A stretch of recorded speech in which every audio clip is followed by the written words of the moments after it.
Ya, shalom teman-teman. Di sini saya Rick Ruben kembali berbicara di dalam Sea Talks. Secara khusus hari ini gue mau bahas mengenai kejatuhan manusia, doktrin dosa ya, lebih khusus. Dan hari ini hari Minggu, jadi harusnya ini pembinaan Greynet buat teman-teman Greynet ya yang mau pelayanan nanti di Paskah. Tetapi ya di dalam kedaulatan Tuhan kita nggak bisa ke gereja. Tapi anyway, puji Tuhan juga kita masih bisa lanjut untuk pembinaan yang ada. Dan ya melalui podcast ini mudah-mudahan teman-teman juga masih bisa mendengar. Ada beberapa catatan, cuman 2 sih. Yang pertama, jadi pembahasan gue hari ini tentang kejatuhan manusia, tentang fall ya. Jadi mungkin nanti gue akan lebih pakai kata fall. Doktrin dosa ya, ini kita bahas tentang doktrin dosa ya. Sebenarnya tidak bisa dilepaskan daripada serangkaian Christian worldview dari yang nanti maksudnya pengurus dari tim connection udah persiapin, itu nggak bisa dilepaskan satu sama lain.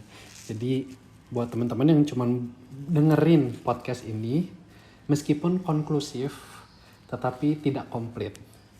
Jadi mudah-mudahan nanti mungkin yang next bisa di-upload juga mengenai, nggak tahu, mungkin yang minggu lalu kalau misalnya direkam juga mengenai creation, boleh di-upload, dan minggu-minggu depan ya tentang redemption dan consummation juga boleh di-upload supaya keutuhan daripada worldview Kristen ini boleh disampaikan secara lebih utuh dan lebih komplit. Dan yang kedua, nanti di description ya, di bawah itu ada satu link yang boleh di-download. Itu sebenarnya handout yang gue bikin mengenai materi yang akan gue sampaikan hari ini. Jadi mungkin itu banyak lebih teknikal ya, jadi agak lebih detail.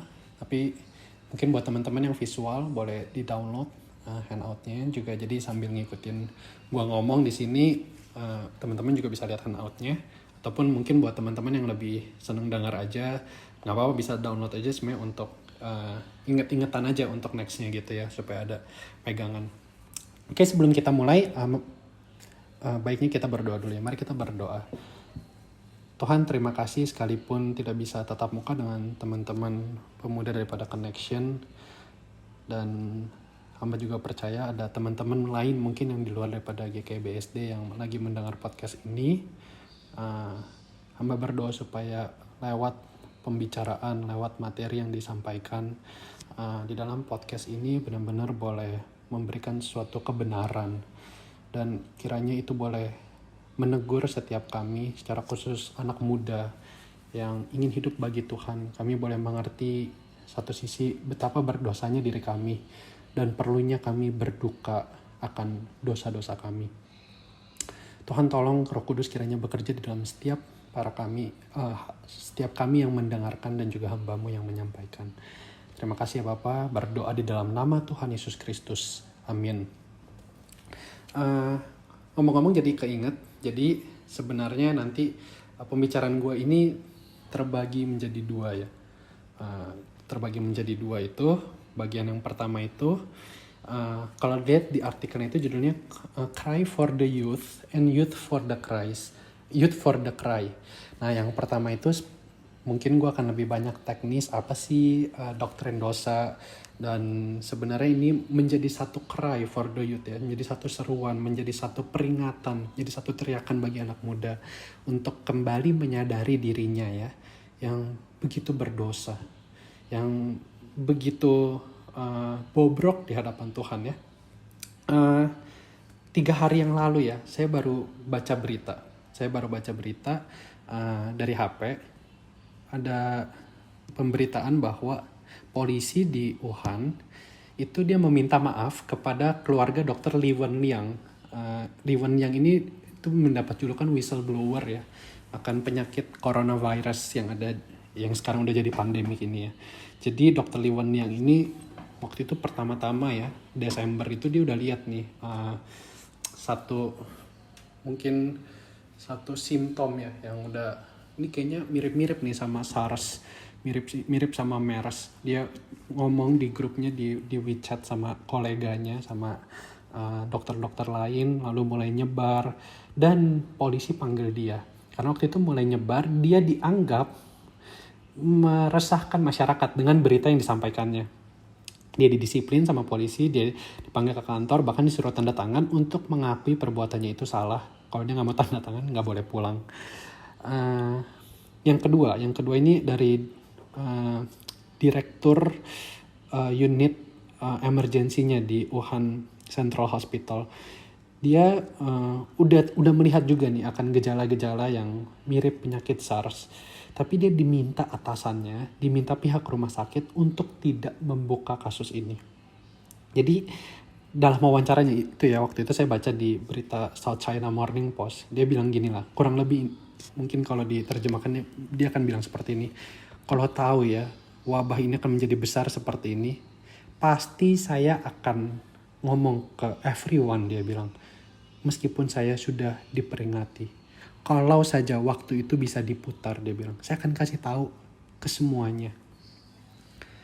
Yang mau saya soroti di sini ya adalah sudah ada peringatan, namun diabaikan.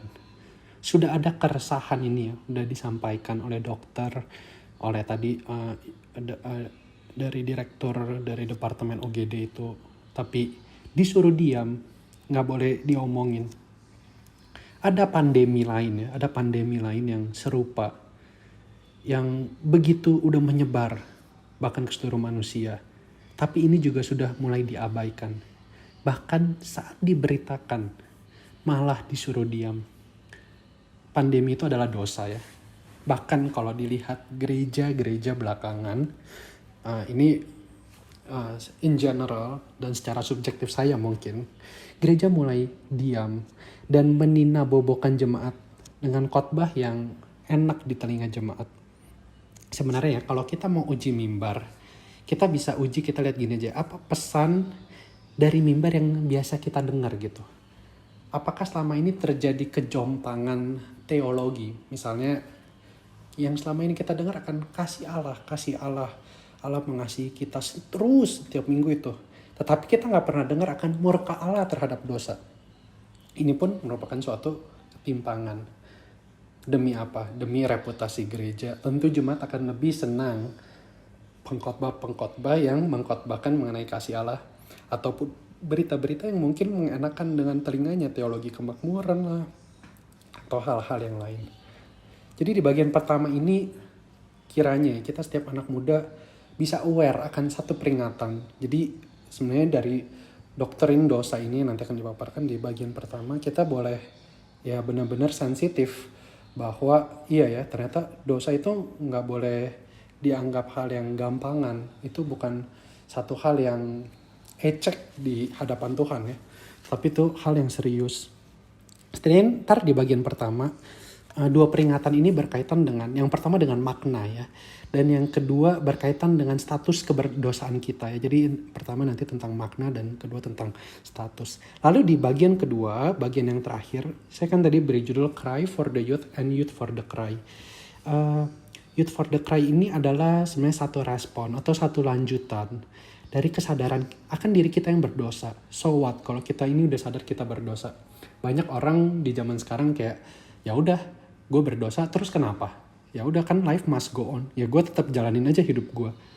Nah tetapi di dalam kekristenan, dalam firman Tuhan yang benar ya, kita perlu tahu bahwa keberdosaan ini harusnya juga membawa kedukaan. Kita perlu menangis loh akan dosa kita. Dan kita perlu berduka atas dosa kita. That's why nanti yang di bagian kedua gue akan lebih paparin alasan kenapa sebenarnya kita benar-benar perlu berduka akan dosa kita, dan kita benar-benar akan sadar siapa diri kita bisa miskin di hadapan Tuhan. Oke, kita masuk aja ke bagian yang pertama tadi. Yang pertama adalah peringatan terhadap makna ya. Berbicara soal makna ya, menarik ya, di zaman post-truth ya, kita suka pakai kata post-truth. Ngomong-ngomong itu jadi word of the year-nya Oxford Dictionaries di tahun 2016 ya. Post-truth, di mana orang bisa menentukan seperti objektif, kebenaran objektifnya itu masing-masing. Jadi misalnya seperti ini ya, ya kalau buat lu hal itu dosa, buat gua nggak dosa ya nggak apa-apa, kita nggak perlu sama. Menurut afeksi masing-masing aja. Jadi kalau perasaan lu itu dosa, ya itu mungkin dosa menurut lu, tapi itu nggak dosa buat gua, ya it's okay. Jadi standarnya siapa? Standarnya itu adalah si saya. Bagaimana saya bisa set ini yang benar, ini yang salah. Dan ini lumayan mengerikan teman-teman, karena ya ini sebenarnya bukan hal yang baru ya, post-truth ini. Kalau bisa dibilang mungkin ini udah hal yang paling klasik even di kejatuhan manusia yang pertama. Kalau kita buka ya, kita buka dari Kejadian 3. Kita akan buka dari Kejadian 3. Kejadian 3 ayat 5 ya. Tetapi Allah mengetahui bahwa pada waktu kamu memakannya, matamu akan terbuka, dan kamu akan menjadi seperti Allah, tahu tentang yang baik dan yang jahat. Ini yang ngomong iblis ya. Terus ya, lewat ular itu ya kepada perempuan, kepada Hawa, dia bilang, kamu makan aja, nanti kamu akan menjadi seperti Allah, tahu tentang yang baik dan yang jahat. Apa sebenarnya kata tahu tentang yang baik dan yang jahat? Sepertinya ya, kalau dilihat di dalam ayat ini, itu seperti karakter atau ya karakter prerogatif Allah. Kamu akan menjadi seperti Allah. Menjadi seperti Allah ini apa? Tahu tentang yang baik dan yang jahat. Nah, kata tahu itu ya, kata yada di dalam bahasa aslinya itu memang punya beberapa layer translation lah. Maksudnya punya beberapa jenis penerjemahan ya. Kata yada di bagian lain, di Kejadian 18 ayat 4 kalau nggak salah ya, itu juga diterjemahkan dengan kata memilih, memilih atau seperti menentukan. Jadi yang mau ngomong seperti ini ya, kalau ini memang benar-benar karakter Allah, kamu akan menjadi seperti Allah. Kamu akan seperti set your truth. Kamu akan set standar kebenaran, yang baik apa dan yang jahat apa. Dengan kata lain, kamu yang akan menjadi Tuhan. Karena kamu yang apa? Kamu yang set standar kebenaran. Nah ini narasi yang udah lama, tapi seperti digaungkan lagi di masa sekarang. Kita tidak lagi menempatkan Tuhan, sebagai penentu kebenaran. Makna dosa ya saya yang tentuin. Dosa itu standarnya ya standar saya. Sehingga ya di dalam perkembangannya belakangan, dosa ini mengalami devaluasi ya terhadap maknanya, mengalami penurunan nilai. Misalnya dosa itu hanya dikaitkan dengan kriminal atau dengan moral evil ya, kejahatan. Jadi ini masalah institusional, ini masalah etis. Well, itu benar, tetapi bukan berarti dosa merely atau semata-mata cuman itu. Sehingga konsekuensinya ya itu cuman berkaitan dengan sipil. Hanya ya kalau misalnya dia dosa gitu, kalau dalam tanda petik dosa itu kriminal, ya nanti yang akan judge kamu itu hakim negara. Oke. Satu sisi itu benar berdosa, melanggar tata krama, norma kemanusiaan, tetapi tidak berarti dosa hanya itu dikaitkan dengan itu. Misalnya ya, hal ini akan menjadi keberatan buat, setahu saya saya dengar waktu itu dari dosen saya. Di dalam bahasa Mandarin, kata dosa itu cuy, itu juga artinya tuh kriminal. Jadi kalau kita misalnya dalam penginjilan ke orang-orang China mainland, orang-orang Tiongkok, kita bilang, kamu ini orang berdosa. Mereka akan pikir, enggak kok, sepertinya gue gak melakukan kriminal apapun. Sehingga mereka akan sulit melihat diri mereka sebagai pendosa. Karena hidup gue fine-fine aja. Gue gak pernah nyakitin orang lain. Nah kurang lebih itu salah satu devaluasi makna atau kesulitan yang pertama. Lalu yang kedua, kita kadang menurunkan itu hanya sebagai penyakit atau bahkan kecenderungan. Misalnya orang-orang yang punya kecenderungan sesama jenis itu yang bahkan ya dia ini udah pro LGBT, ya orang bilang ya jangan salahin dia dan jangan bilang dosa. Dia memang punya kecenderungan seperti itu. Ya mungkin yang lebih baik bilang ya itu nggak dosa, itu penyakit. Atau misalnya pemakai narkoba, orang juga kan melihat itu ya dia mah orang sakit lah, dia dijebak, dia butuhnya ke rehabilitasi untuk diobati. Maka kalau orang-orang yang menganggap tadi ya beberapa contoh itu tidak lagi menjadi dosa tapi hanya sebagai suatu penyakit, mereka akan lebih pilih berobat ketimbang bertobat. Mereka itu cuman victim of disease. Mereka hanyalah korban, jadi jangan salahkan mereka.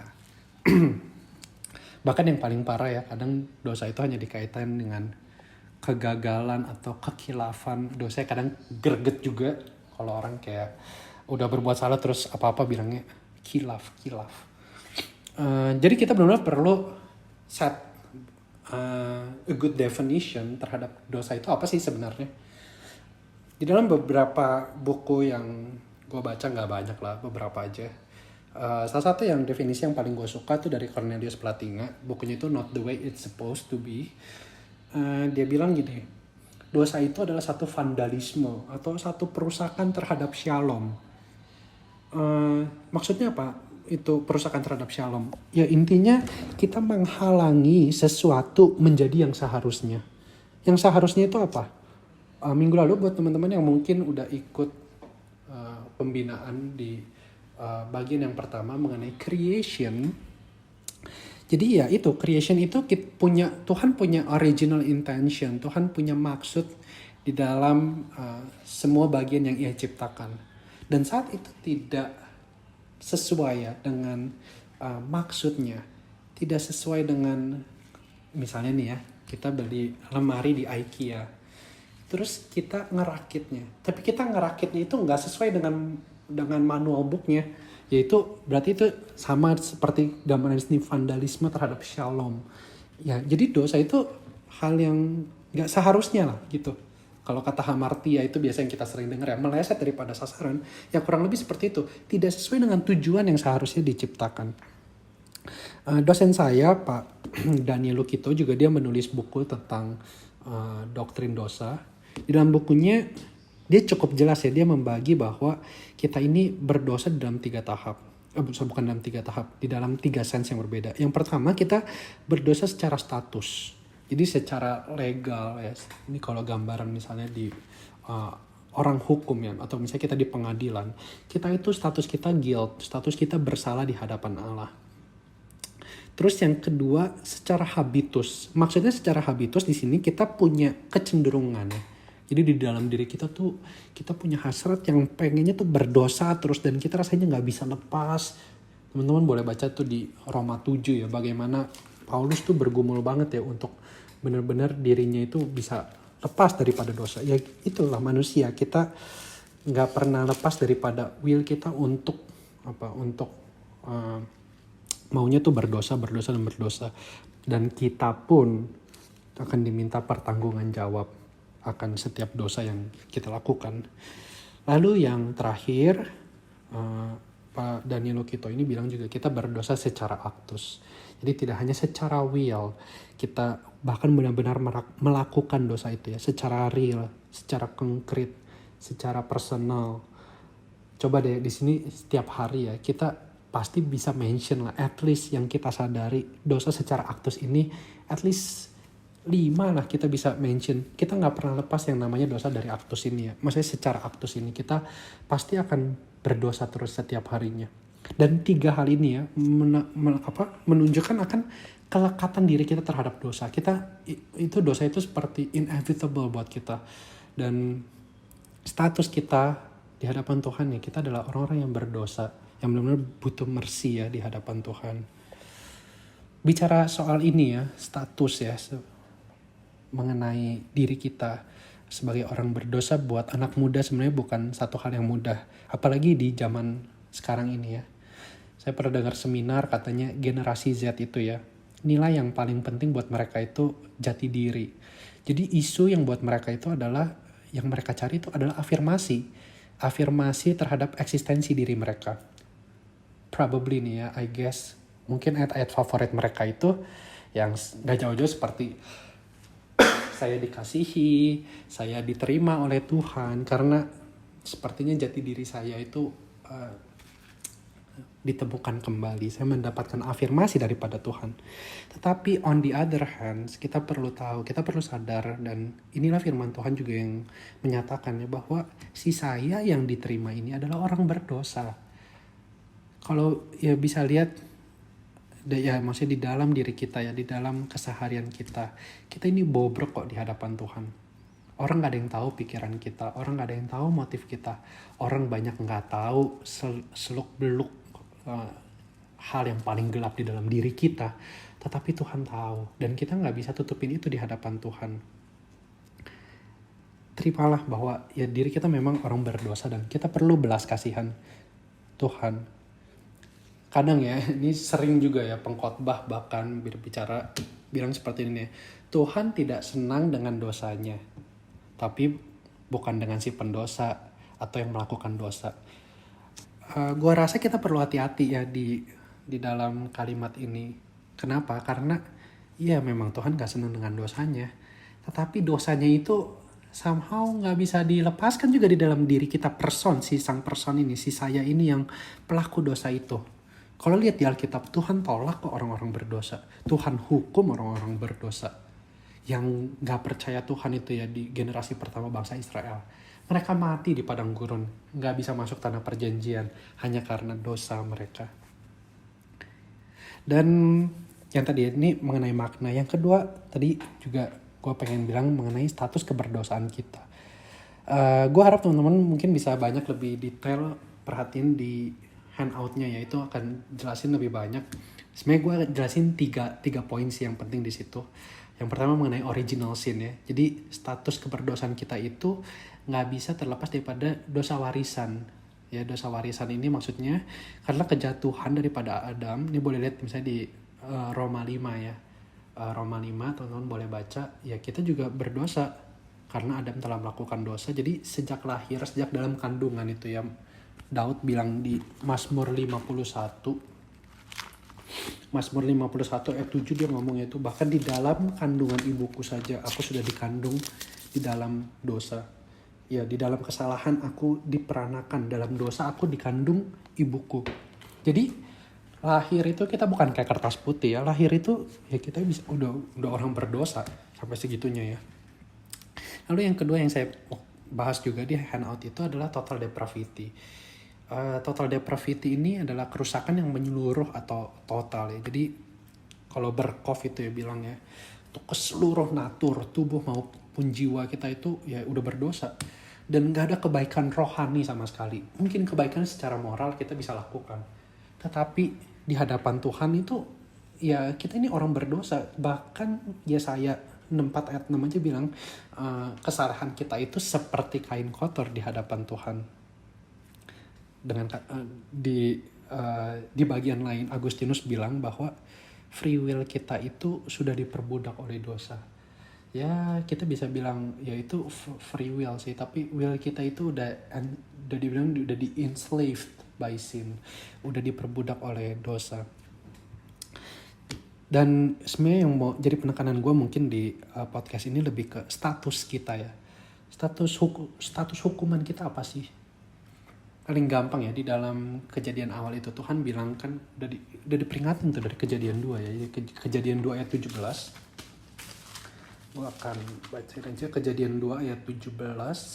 Tetapi pohon pengetahuan tentang yang baik dan yang jahat itu janganlah kau makan buahnya, sebab pada hari engkau memakannya pastilah engkau mati. Lalu di Perjanjian Baru kita bisa lihat misalnya di Roma 6. Ini Paulus yang ngomong, Roma 6 ayat 23. Sebab upah dosa ialah maut. Oke. Jadi kita udah bisa lihat ya status kita ya. Kalau misalnya kita manusia yang berdosa, yang kita deserve itu apa? Nggak usah jauh-jauh ya. Dari ayat yang tadi kita baca kita bisa tahu bahwa mati. Mati adalah hal yang orang berdosa deserve. Kalau misalnya dalam penciptaannya, Tuhan ciptakan berbagai makhluk hidup. Gambaran kehidupan yang begitu flourishing, begitu banyaknya yang hidup lah dalam tanda petik ya. Mati ini seperti satu decreation, seperti apa ya? Iya, seperti menolak narasi creation itu sendiri ya. Dan konsep decreation ini ya, seperti yang Tuhan ciptakan sungguh amat baik itu, karena dosa ya, itu semua menjadi terkutuk ya, itu semua menjadi terbagi ya. Di perjanjian lama itu ya, di dalam Taurat itu ada hukum yang najis dan yang tahir, yang tidak najis. Yang najis itu apa? Itu yang dekat-dekat dengan kematian biasanya. Misalnya orang-orang yang sakit kusta, orang dulu sakit kusta itu tinggal tunggu mati, bahkan penyakitnya menular. Terus yang berkaitan dengan darah itu juga dianggap unclean ya, dianggap najis. Bahkan ya orang yang kesentuh aja sama misalnya mayat binatang, even gak usah mayat orang, mayat binatang, dia dianggap najis selama beberapa hari. Kenapa? Karena dia seperti terkontaminasi dengan things yang di-created itu ya, yang ya tadi gambaran mati itu adalah satu decreation. Tetapi orang-orang yang tahir harus menjauhi itu. Jadi orang-orang yang dianggap tahir, yang gak punya penyakit itu, ya dia harus menjauh. Makanya orang kusta itu ya, dia berdiri beberapa feet dari orang yang dari beberapa orang yang sehat ya, pokoknya beberapa meter dia harus sudah berteriak, dia harus berkata bahwa najis, najis. Supaya apa? Orang yang orang-orang yang sehat itu dia tidak tertular dan dia tahu bahwa ada orang sakit di sana dan tidak dekat-dekat dengan mereka. Dan inilah konsekuensi daripada dosa. Ada, kalau misalnya bahasa sekarang itu perlu social distance. Biar nggak tertular. Apalagi kita orang berdosa. Kita terkenal banget yang namanya social distance. Tapi bukan dengan orang yang lain, tetapi dengan Allah. Dengan Tuhan. Tuhan yang begitu suci, Tuhan yang begitu kudus.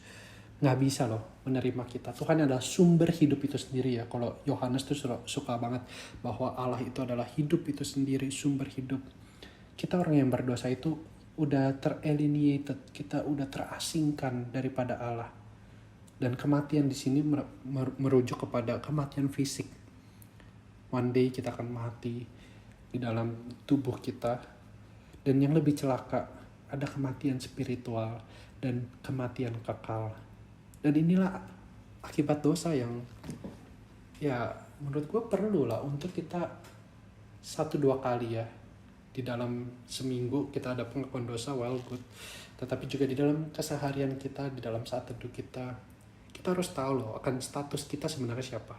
Kita orang berdosa. Kita layaknya dimurkai. Kita adalah orang-orang yang deserve akan neraka ya. Neraka itu kematian kekal itu. Ada satu tafsiran ya. Yang menarik buat saya. Menarik ini sebenarnya belum tentu benar. Tapi menarik. Ada yang bilang bahwa waktu Petrus dia menyangkal Yesus 3 kali. Lalu dia pergi, dia menangis. Itu dia menangis bukan karena dia gak enak sama Yesus. Atau dia merasa bersalah karena maksudnya karena Yesus sudah baik sama dia selama ini. Terus dia menyangkal dia. Sebenarnya gak merli cuman itu. Tetapi Petrus itu tahu gambarannya saat dia menolak Tuhan. Saat Tuhan terpisah dengan dirinya. Yang dia deserve itu apa? Neraka. Dia terpisah dengan Tuhan. Dan neraka yang menjadi bagiannya sekarang. That's why dia nangis begitu dalam. Dia udah hopeless. Dia gak ada harapan. Tuhan, aku benar-benar udah terasingkan daripadamu. Dan nerakalah yang menjadi bagianku. Gue langsung aja masuk ke part 2 ya. Untuk yang tadi yang pertama tadi adalah Cry for the Youth. Bagian kedua gue akan bahas tentang Youth for the Cry. Setelah kita tahu ya bahwa kita berdosa, lalu apa sebenarnya yang perlu kita lakukan? Spiritual response kita tuh apa? Yang tadi awal gue udah sebutkan ya, kita perlu berduka ya, kita perlu menangis akan dosa-dosa kita. Tapi bicara mengenai berduka ya, rasanya ada banyak kesulitan ya untuk kita bisa mengerti akan konsep berduka yang baik dan yang benar. Setidaknya untuk berduka itu sendiri deh. Kita ini ya, dari kecil ya, khususnya untuk kita yang second generation Christian, kita ngelihatnya bahwa ya udah Tuhan ini udah mati buat saya, Tuhan menyelamatkan saya, dan in a sense saya berhak mendapatkannya. Maksudnya saya berhak mendapatkan pengampunan itu. That's why berduka itu buat kita sulit. Karena kita udah tahu kita ditebus. Ya gak? Kayak paling pengakuan dosa ya. Pengakuan dosa itu 2 menit pun di gereja. Kita sulit loh untuk berduka kan dosa kita. Kenapa? Karena kita tahu 2 menit lagi ada ayat petunjuk hidup baru atau ayat penghiburan di mana ya saya udah diselamatkan. Dosa-dosa saya sudah diampuni. Karena ya itu benak kita dari kecil Tuhan sudah mati buat dosa saya dan I deserve the heaven, dan ya Tuhan udah seharusnya mati di kayu salib. Dari gue kecil di sekolah minggu gue udah dengar cerita itu dan amin banget buat gue. Ajaran seperti ini ya rasanya cukup laku ya di kalangan kekristenan sendiri.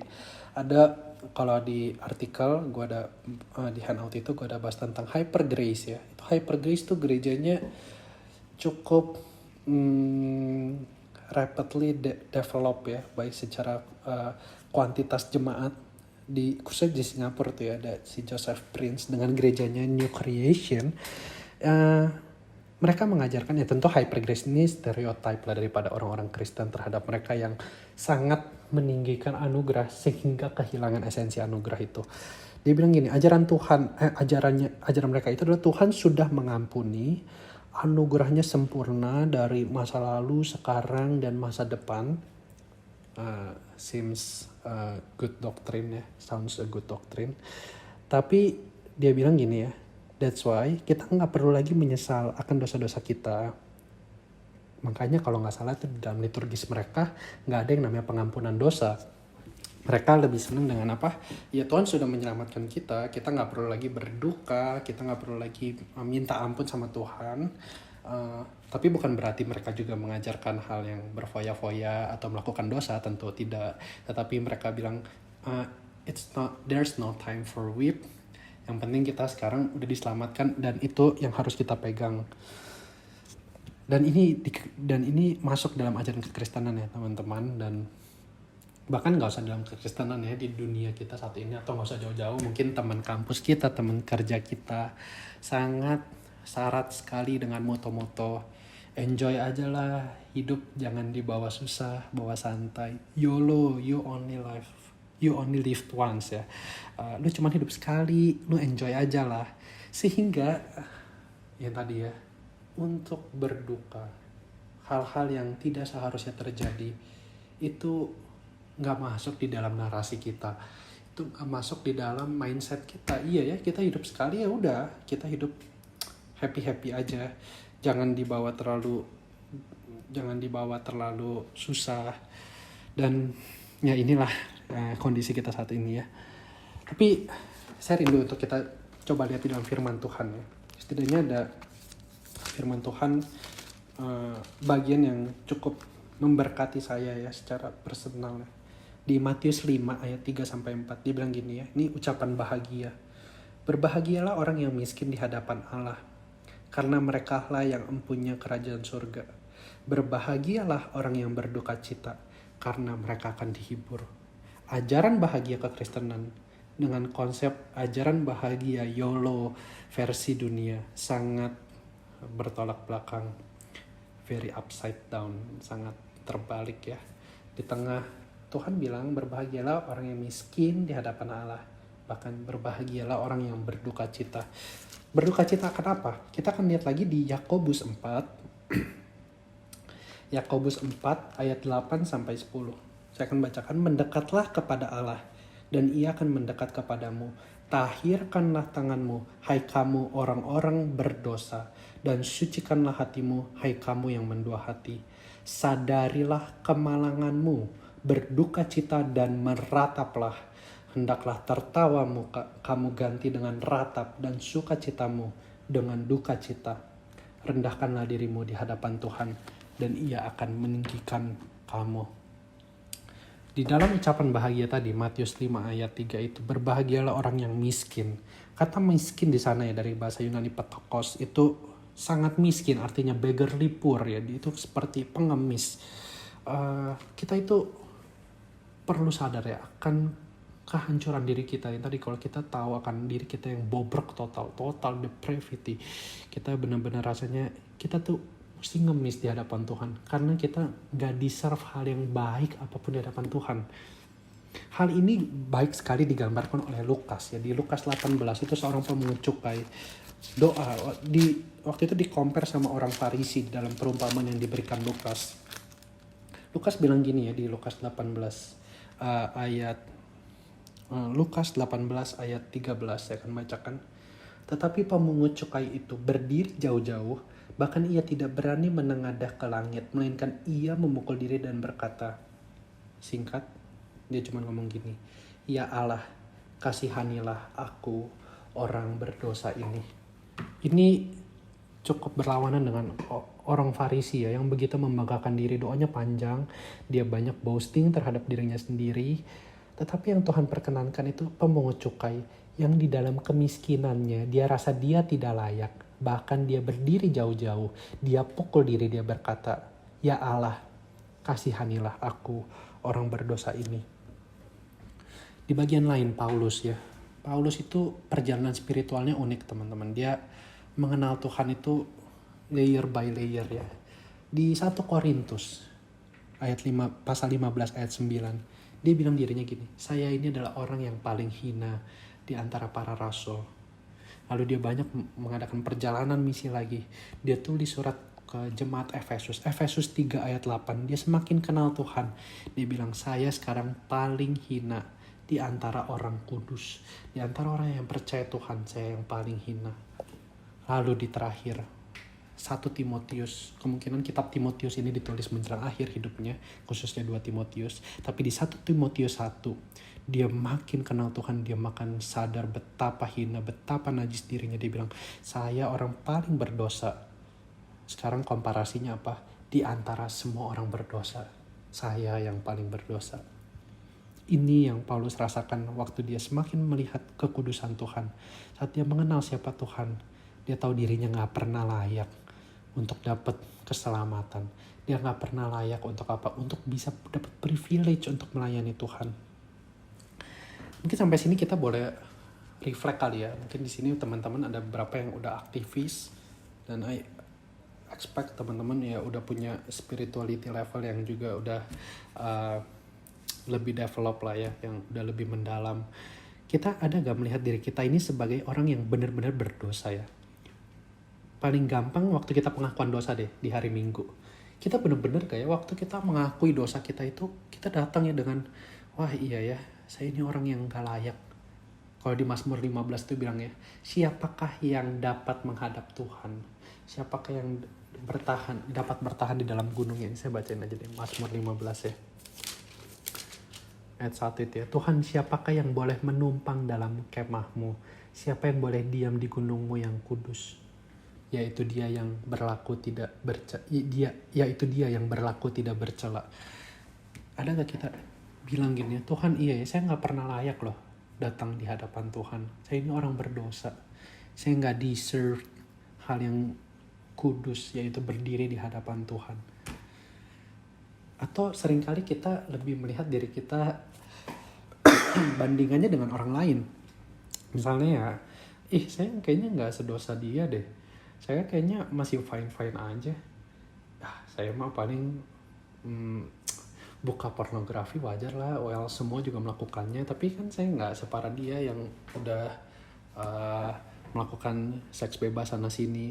Atau ya oke lah, marah sekali 2 kali. Gue kan nggak korupsi gitu. Seperti para politikus sana yang begitu bejat, yang gak otentik di depan baik-baik. Kita seringkali menjustify atau kita membenarkan diri kita dengan mengcompare dosa orang-orang lain. Martin Luther pernah berkata ini ya, be careful not to measure your holiness by other people's sins. Hati-hati, jangan pernah measure kesucian kamu dari orang-orang lain yang berdosa juga.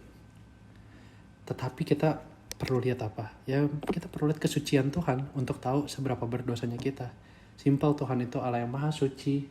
Dia gak bisa terima, Matius 5 ayat 48 bilang, ya Allah Bapa kita adalah sempurna, sehingga kita juga perlu sempurna untuk bisa masuk di dalam standarnya Allah. Kita perlu benar-benar ya merasa miskin, ngemis ya. Kita perlu punya kita perlu punya rasa kebangkrutan ya, di dalam diri, dalam hati kita, spiritual bankruptcy itu ya. Kita perlu benar-benar, Tuhan, gue nggak deserve apapun. Satu himne ya, yang one of my favorite juga, itu seorang pendeta ya, namanya Top Lady. Dia bikin himne yang juga ada lagunya di KPPK kita. Dia bikin seperti ini ya, di bait 3 kalau nggak salah, bait 2 atau bait 3 ya, di dalam Rock of Ages Clave for Me judulnya ya. Pendetanya namanya Augustus Toplady. Dia bilang gini, "Nothing in my hands I bring, simply to thy cross I cling. Naked come to thee for dress, helpless look to thee for grace. Fall I to the fountain fly, wash me Savior or I die." Perasaan seperti inilah yang harusnya merepresentasikan diri kita, bahwa Tuhan, dengan telanjang gue datang ke hadapanmu, gue hanya perlu dress yang daripadamu saja. Benar-benar gue hanya mau anugerah yang daripada Tuhan. Basuh aku, tahirkan aku. Kalau engkau tidak melakukannya, biarkan aku mati. Ini himne yang sangat mendalam dan sangat personal banget ya buat saya secara pribadi, dan saya selalu berdoa, Tuhan sucikan saya hari demi hari, waktu demi waktu, untuk saya boleh layak di hadapannya. Hal yang menarik lainnya adalah kata berduka ya. Berduka itu, berbahagialah orang yang berduka itu ya, memang dikaitkan juga dengan dosa personal ya. Tapi sebenarnya di abad-abad awal, secara khusus sebelum Agustinus, sebenarnya dosa itu lebih dikaitkan kepada hal-hal yang komunal. Maksudnya dosa itu lebih dipahami secara struktural, kerusakan struktural, lebih dikaitkan kepada dosa daripada pribadi. Dan menurut saya ini juga yang mungkin dimaksudkan oleh pada Matius sendiri, yang dimaksudkan oleh Yesus bahkan di dalam ucapan bahagia. Berbahagialah orang yang berduka. Satu sisi berduka karena dosa ya pribadi kamu, maksudnya dosa setiap kita. Tapi dosa itu juga sifatnya masif. Ini satu pandemi ya. Semua orang itu jatuh dalam dosa. Sehingga dunia kita ini jatuh di dalam dosa yang sifatnya lebih struktural. Belakangan nih ya, di dalam lihat-lihat berita ya mengenai wabah virus corona ini, saya banyak satu sisi ya tadi berduka juga ya. Misalnya seperti ini, di tengah banyaknya kampanye di rumah aja, tetapi satu sisi ya ada buruh-buruh yang nggak bisa di rumah doang, dia harus pergi keluar dengan resiko dia bisa menularkan atau dia terkena tular. Untuk apa? Ya untuk menghidupi keluarganya. Ya dia nggak bisa di rumah aja. Satu sisi dia pengen di rumah aja. Ini menurut gue juga cukup sedih dan cukup berempati dengan mereka. Gue juga berempati dengan kondisi manusia saat ini ya, di tengah kita yang sangat egois sekali ya untuk bisa bertahan hidup ya. Darwin tuh punya spirit ya, survival of the fittest, yang kuat, yang paling fit dengan environment dia yang akan bertahan.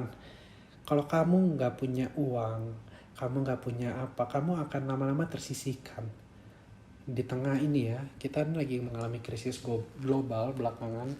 Di tengah resesi global ini, mungkin banyak bisnis anjlok, banyak saham turun. Iya ya, pikir-pikir ini narasinya Darwin bisa jadi benar, survival of the fittest. Orang-orang yang bertahan itu ya nanti orang-orang yang punya uang aja, yang punya akses aja untuk supply. Kita bisa lihat orang-orang begitu berdesak-desakan untuk bisa dapetin supply makanan, untuk bisa dapetin kehidupan. Well, gue ngomong gini juga, satu sisi gue juga punya kekhawatiran nanti gimana gue makan. Dan untuk itu gue satu sisi berduka bahwa ya Tuhan, kita ini masih manusia yang hidup jatuh di dalam, kita manusia hidup di dalam dunia, di dalam kejatuhannya ya, di dalam dunia yang udah rusak ini. Dan gue lihat juga ya rumah sakit di Indonesia ini ya, satu sisi juga dapat celotehan dari netizen, tapi satu sisi juga rumah sakit kita nggak memadai, kadang ada over capacity, nggak ada lagi mungkin persediaan fasilitasnya untuk menampung para pasien. Ngomong-ngomong tuh pasien ODP itu udah banyak banget. Dan bahkan katanya PDP pun banyak yang mungkin berkeliaran di tengah-tengah kita. Dan ya ini worth untuk kita benar-benar weep for, ya untuk kita berduka, untuk benar-benar kita, ya Tuhan, dunia kita perlu belas kasihan daripadamu Tuhan. Kita perlu bikin ya, mungkin ya, ini sebagai satu suggestion buat kita, seperti bikin tembok ratapan untuk hal-hal yang worth untuk kita tangisi. Sebenarnya tangisan tuh dekat loh dengan kehidupan kita, dengan manusia. Kalau kita nggak mau ngeyel, kita harus akuin bahwa tangisan itu dekat dengan kita. Tetapi kita menangis untuk hal apa itu persoalan yang berbeda lagi. Itu akan menunjukkan identitas kita ya. Saat kita menangis untuk hal apa? Saat kita menangis waktu kita nggak dapat pekerjaan. Buat kita pekerjaan itu hal yang paling penting. Identitas kita bisa ditaruh dalam pekerjaan. Untuk hal apa kita menangis itu penting. Menjelang Jumat Agung ini kita perlu untuk berefleksi ulang. Apa yang perlu kita tangisi? Di Lukas 23 ditulis itu putri-putri Yerusalem. Kata putri-putri itu juga sebenarnya bisa menggambarkan orang-orang Yerusalem. Dia bilang seperti ini ya, waktu dia melihat Yesus menjalani jalan salib dan mereka menangis. Yesus berkata kepada mereka, Lukas 23 ayat 28. Yesus berpaling kepada mereka dan berkata, "Hai putri-putri Yerusalem, janganlah kamu menangisi aku, melainkan tangisilah dirimu sendiri dan anak-anakmu." Mungkin ayat ini bisa nanti ditafsirkan dengan nubuatan kejatuhan Yerusalem di tahun 70. Tetapi wajar Tuhan ngomong ini, tangisilah dirimu. Kenapa? Karena nantinya kehancuran itu, yaitu memang kehancuran dunia ini, itu akibat dosa. Ya kaulah orang berdosa, kita masih hidup di dalam dunia yang jatuh dalam dosa. Bahkan kita sendiri adalah orang berdosa. Tangisilah dirimu sendiri, tangisilah kita sebagai orang berdosa. Yeremia itu ya berkali-kali tegur bangsa Israel. Udah bolak-balik nyembah berhala, bolak-balik membelakangi Tuhan. Yeremia terus tegur sampai dia nangis. Itu julukan dia ya, The Weeping Prophet. Dia yang nulis kitab ratapan. Dia nangis akan keberadaan bangsa Israel, umat pilihan yang hidup jauh daripada Tuhan. Tangisilah gereja-gereja yang sudah jauh daripada Tuhan. Tangisilah anak-anak muda Kristen yang sudah tidak lagi mau hidup bagi Tuhan. Di zaman sekarang ini, kita sepertinya langka ya. Lihat anak-anak muda yang mau komit hidup bagi Tuhan. Di tengah banyaknya defisiensi moral di dunia kita yang terus menawarkan bagaimana kita dipuaskan, bagaimana kita disenangkan, bahkan di dalam dosa. Sejarah mengatakan ya, revival di abad-abad 17, abad-abad 18 yang dimulai di daerah Britania Raya. Itu orang-orang seperti John Wesley, George Whitefield, Jonathan Edwards. Mereka adalah pengkhotbah revivalis. Kalau dilihat nadanya ya daripada khotbah-khotbahnya, mereka adalah pengkhotbah yang paling concern terhadap dosa manusia. Supaya apa? Supaya orang-orang itu boleh meratapi dosa mereka, boleh nangis sama dosa-dosa mereka. Itu Jonathan Edwards punya naskah khotbah yang terkenal ya, Sinners in the Hand of an Angry God. Itu sampai orang zaman sekarang pun masih kadang cari naskahnya untuk dipelajarin ya. Intinya apa? Hell is exist and is deserved for you, O sinners. Dan kita perlu berduka atas dosa-dosa kita. Kita perlu berbalik dan memohon secara miskin di hadapan Tuhan akan anugerahnya. Dan inilah titik daripada revival ya. Dibilang di sana itu zaman itu adalah zaman the Great Awakening, kebangunan rohani ya. Karena apa? Karena ada orang yang berduka terhadap dosanya. Hal praktis sebagai penutup saya akan kasih cepat saja. Mungkin saya akan kasih 2 suggestion aja untuk hal yang praktis apa yang bisa kita imply ya di dalam kehidupan kita. Yang pertama, tidak lain dan tidak bukan, kita perlu berdoa teman-teman ya. Untuk kita bisa berduka, saya rasa itu benar-benar adalah pekerjaan dan pengalaman kita dengan Roh Kudus. Supaya kita tahu ya betapa berdosanya kita itu otentik. Kita nggak buat-buat. Waktu kita lagi pengakuan dosa, kita nggak mikir, dosa apa ya minggu ini. Tapi seakan-akan ya Roh Kudus itu bantu kita peka akan diri kita. Gue benar-benar gak layak di hadapan Tuhan. Minta terus pengalaman dengan Roh Kudus untuk apa? Untuk buat kita aware. Saya ini orang berdosa. Buat kita aware apa lagi? Saya tahu siapa Tuhan yang Maha Kudus. Bikin kita aware akan kekudusan Tuhan. Sehingga kita tahu sejari keling, sependek apapun diri kita ya melakukan dosa itu udah bikin gak layak di hadapan Tuhan. Di ibadah, momen-momen pengakuan dosa, pakai kairos itu ya, momen itu untuk benar-benar kita berdiri di hadapan Tuhan yang Maha Kudus, minta Roh Kudus bantu kita, sadarkan kita adalah orang berdosa dan kita adalah orang yang seharusnya paling berduka. Dan janji Tuhan di Matius 5 ayat 4, orang-orang yang seperti inilah yang apa? Yang mendapatkan penghiburan. Orang-orang seperti inilah yang apa? Yang mendapatkan kerajaan Allah. Yang kedua adalah coba bangun kepekaan sosial kita. Misalnya nih waktu kita doa syafaat ya buat bangsa kita ya, buat dunia ini. Kita doa tuh benar-benar dengan kesungguhan hati gak? Saya berapa kali bergumul loh untuk doain misalnya dunia yang jauh di sana, doain dunia ini, doain bangsa ini. Karena saya nggak merasa itu menjadi concern yang patut untuk, ya maksudnya gue udah punya banyak masalah kehidupan. Jadi ya masalah itu bukan jadi concern lagi lah.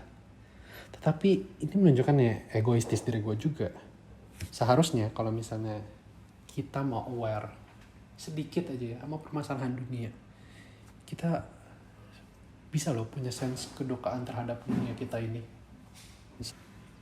Kalau kita lihat perusahaan-perusahaan besar yang ada di dunia ini ya, yang berkembang pesat, yang omsetnya gila-gilaan, tuh banyak perusahaan-perusahaan yang melawan firman Tuhan. Banyak perusahaan-perusahaan yang digerakin oleh ajaran-ajaran sesat, atau mungkin paham-paham yang tidak sesuai dengan firman Tuhan. Dan saya hanya khawatir nantinya dunia ini mungkin akan disokong oleh mereka loh. Yang kayak misalnya bantuan-bantuan kemanusiaan ya, karena perusahaan mereka yang kaya, mereka yang sponsorin, mereka yang akan makin eksis di dalam dunia. Kayak misalnya nih ya, udah bukan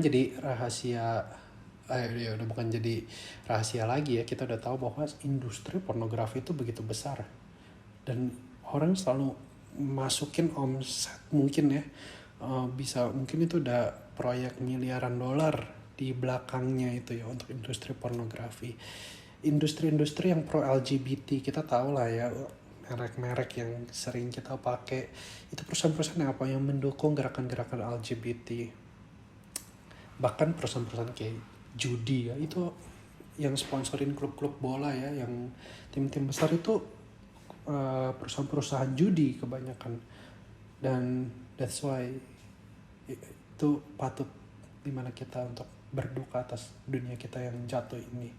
Kita tahu ada masih orang-orang yang kerja underpaid, bahkan underage ya, ada mungkin anak-anak di bawah umur yang dipekerjakan. Kalau kita lihat baju-baju kita mungkin yang kita pakai sekarang ini, ada yang misalnya made in Maroko, made in Afghanistan, itu ya udah jadi rahasia umum juga bahwa mereka mempekerjakan banyak sekali laborers mereka yang underpaid, yang di bawah umur, dan that's why kita layak untuk berduka. Mungkin yang paling dekat lah dengan kita di Indonesia ini, masalah-masalah hak asasi manusia yang banyak yang belum terselesaikan. Orang-orang di sekitar kita, kaum marginal yang ditekan, sedangkan para politikus ongkang-ongkang kaki di atas dengan korupsi miliaran rupiah. Itu hal juga yang patut kita berduka untuknya, dan kita memohon belas kasihan daripada Tuhan untuk memulihkan ya bangsa kita, memulihkan dunia kita yang telah jatuh dalam dosa ini. Sekali lagi, materi gue ini konklusif di dalam partnya, maksudnya dalam porsinya bahas mengenai fall, tapi menurut gue tadi refleksi yang bisa kita terapin di dalam keseharian kita sebagai disiplin spiritual, berdoa, bangun kepekaan sosial, supaya kita terus sadar siapa diri kita di hadapan Tuhan. Itu konklusif, tapi ceritanya kita harus tetap ikutin. Probably next week ada pembahasan mengenai restoration dan ada pembahasan mengenai consummation, supaya kita tahu benar-benar Christian worldview seperti apa. Dan gue harap kita anak-anak muda punya ini ya, the starting point of revival itu adalah ya tadi, weeping for your sin, weeping for this world. Kita perlu berduka, jangan anti dengan tangisan. Kita perlu menangis terhadap sesuatu yang perlu kita tangisi, yaitu setiap dosa kita. Oke, mungkin gue tutup dalam doa. Mari kita berdoa. Tuhan, siapakah kami yang layak di hadapan-Mu? Kami adalah orang-orang yang berdosa. Kami deserve terhadap neraka. Dan kami benar-benar terasingkan daripada-Mu ya Tuhan. We're hopeless, kita nggak ada harapan. Dan that's why kami datang dengan miskin, dengan bangkrut di hadapan-Mu. Memohon belas kasihan-Mu Tuhan. Kami hanyalah orang-orang yang sering kali jatuh di dalam dosa. Yang sama lagi. Tapi Tuhan, kami datang dengan keterbukaan, dengan keteranjangan di hadapan-Mu. Memohon tidak lain dan tidak bukan, hanya anugerah penerimaan daripada-Mu. Tuhan tolong kami, berbelas kasihanlah buat setiap kami. Juga berbelas kasihanlah kepada dunia ini Tuhan. Secara khusus di tengah wabah ini, di tengah kegelisahan masyarakat, ataupun kegelisahan-kegelisahan yang akan datang. Kami tahu kami begitu resah di dalam dunia kami yang saat ini. Tetapi inilah dunia yang telah jatuh dalam dosa. Tapi Tuhan, Engkau adalah Allah yang memegang kendali akan dunia ini. Kami memohon belas kasihan-Mu juga untuk boleh intervensi terhadap dunia yang telah kacau ini. Dunia yang begitu rusak. Supaya orang-orang percaya Tuhan boleh mampukan, boleh menanamkan kembali nilai-nilai kerajaan Allah. Dan kami merindukan suatu saat nanti akan ada langit dan bumi yang baru saat Engkau datang. Di sanalah kami boleh hidup sebagai society umat Allah. Hidup di dalam surga, yaitu hidup di dalam hadirat Tuhan. Tanpa suatu kecacatan lagi. Tidak ada lagi ratap tangis, tidak ada lagi yang perlu kami dukai dan kami menantikan hari itu. Terima kasih ya Tuhan, sekali lagi berkati hamba-Mu, berkati setiap kami yang mendengarkan juga episode daripada podcast kali ini. Berdoa bersyukur dalam nama Tuhan Yesus. Amin.